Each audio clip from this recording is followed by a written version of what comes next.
One morning you wake up, and the house is silent. No footsteps. No voices. Just you. If that moment ever comes, don't panic.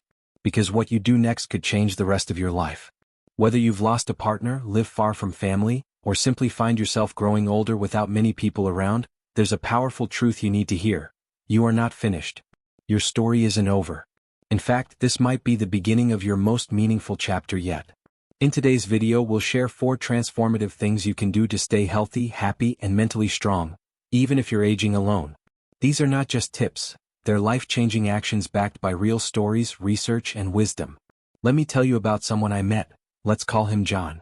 He was 74 when his wife of 50 years passed away. The love of his life. His children had moved abroad.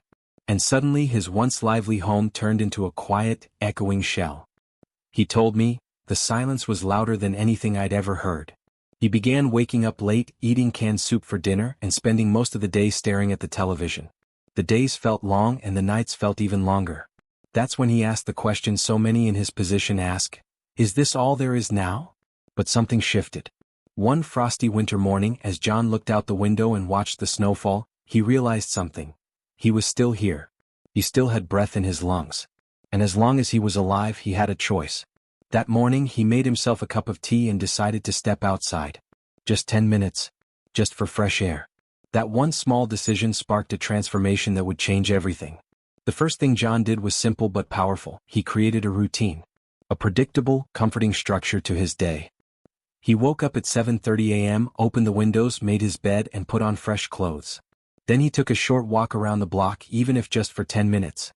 He ate breakfast at the table with music playing softly in the background. After lunch, he read the newspaper or a novel. In the evenings, he watched a documentary or did a crossword puzzle. At night, he wrote down one thing he was grateful for. You might wonder, what difference can a routine make? But in psychology, routines are proven to stabilize our minds. They reduce anxiety, improve sleep, and give us a sense of control. When life feels unpredictable, routines are anchors. They ground us. For seniors especially, routines offer clarity in a world that may suddenly feel unfamiliar or even frightening. The structure also reduces the chances of depression and confusion. When you know what to expect each day, your brain feels safe. And routines don't have to be boring. Add small joys, a morning stretch by the window, classical music during tea time, or a few minutes tending to plants. The goal isn't perfection. It's consistency. When you wake up with a plan, you remind yourself, today matters. But John's healing didn't stop there. He soon realized that while he could manage his day alone, his heart longed for connection. Loneliness is no small thing.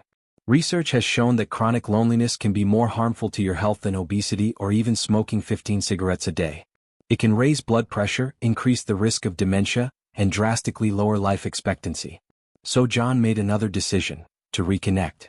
He started small, calling an old friend he hadn't spoken to in years. That one conversation sparked laughter, shared memories, and tears. It made him feel human again. He then began volunteering twice a week at the local library. It gave him a reason to dress up, leave the house, and feel useful. Eventually, he joined a community gardening group. He met others like him, widows, retirees, even younger people who simply wanted to connect. Connection doesn't always come easily, especially as we get older. But it's worth the effort. And it doesn't have to mean dozens of friends or a busy calendar. Sometimes it's one trusted friend. A weekly phone call. Attending a local event. Smiling at your neighbor. Visiting your local place of worship or a nearby senior center. Social bonds are like threads, weaving meaning into the fabric of your day. One woman I interviewed, Maria, age 82, started a porch club. Every Sunday at 4 p.m., she sat outside with a cup of coffee. Neighbors began to join. Some brought cookies. Others brought folding chairs. It became a ritual, unplanned, informal, but deeply nourishing. Loneliness thrives in silence. Connection begins with a wave. Then came the third turning point in John's journey, moving his body. No, not intense workouts or gym memberships. Just gentle daily movement. At first, he struggled to even get out of bed. But he began with light stretches, holding onto the back of a chair. Then short walks just a few blocks at a time. Slowly he built stamina. His posture improved. His steps became steadier. More importantly, he felt alive again. Daily movement is crucial for aging well. It keeps your heart healthy, strengthens your bones, boosts your mood, and sharpens your mind. It doesn't have to be long or difficult. Gardening, sweeping, tai chi, dancing to your favorite song, all of these count. Studies show that even 20 minutes of light movement a day can reduce the risk of stroke and heart disease. And the endorphins released during movement act as natural antidepressants. One of our viewers, Mr. Patel, 78, shared how he began walking every morning after watching a video just like this one. He now leads a small walking group in his neighborhood. He said, "It started as exercise. Now it feels like therapy." Your body is your lifelong companion. Treat it with care and it will support you far longer than you imagine. And finally, John's fourth change, and perhaps the most meaningful, was nourishing his inner world. You see, physical routines and social connections keep us grounded, but the soul craves deeper purpose. Alone time can feel like isolation, or it can become sacred. John began reading poetry. He picked up painting, badly he joked, but joyfully. He journaled about his feelings and for the first time in decades he wrote letters to his younger self. He began to meditate even if just sitting quietly for 5 minutes with his hand on his chest. These moments didn't erase his grief, but they gave it shape. They allowed him to feel, process and move forward. The human spirit is resilient, but it needs space to breathe. When you nourish your mind, through learning, creating, meditating or praying, you tap into something larger than yourself. You find peace not from outside distractions but from within. You find meaning even in solitude. In fact, many seniors say they feel more connected to life, nature, and even spirituality during quiet moments. So what can you do to feed your spirit?